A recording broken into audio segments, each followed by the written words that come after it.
So what did we say was orbital? Orbital was a three-dimensional space or three-dimensional region in which there is maximum probability of finding the electron.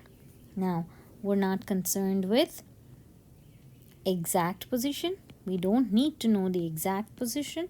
As long as we know the three-dimensional region in which it is there, we're fine with that. This is what we need. We don't need this. Now, because we're more concerned with velocity, or we're more concerned with energy, because energy is related to properties, and for chemical reactions, properties is what we are interested in. Now think about this for a minute. Say you're trying to locate a person.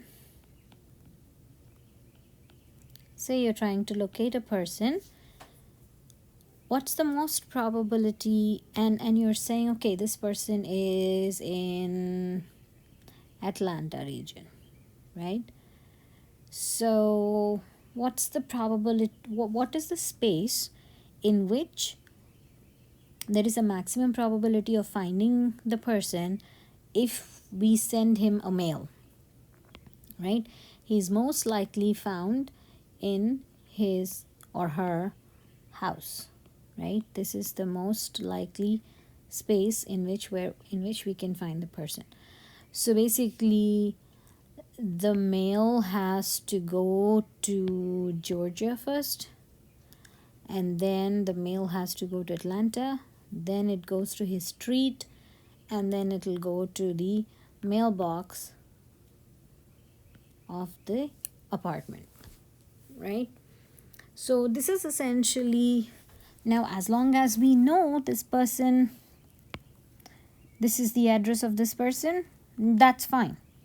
We don't really need to send the mail to the room or to the chair in which the person is sitting, right? As long as we send the mail to that person's home, that's good enough. So basically, we send the mail first to Georgia, and then to Atlanta, and then to the apartment, to the street, and then the apartment. Essentially,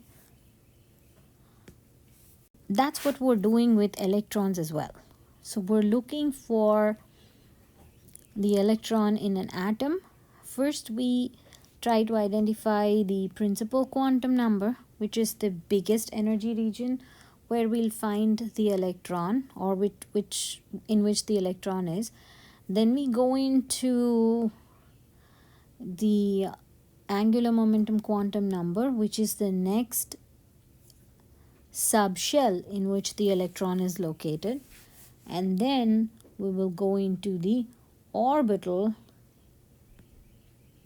or the three-dimensional space in which the electron will be located. Now remember, every m sub l value, every one value is a single orbital.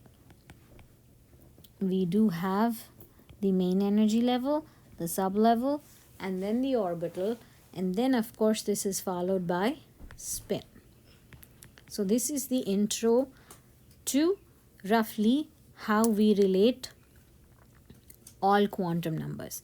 Now each of these quantum numbers will have a specific rule or set of rules by which we have to assign.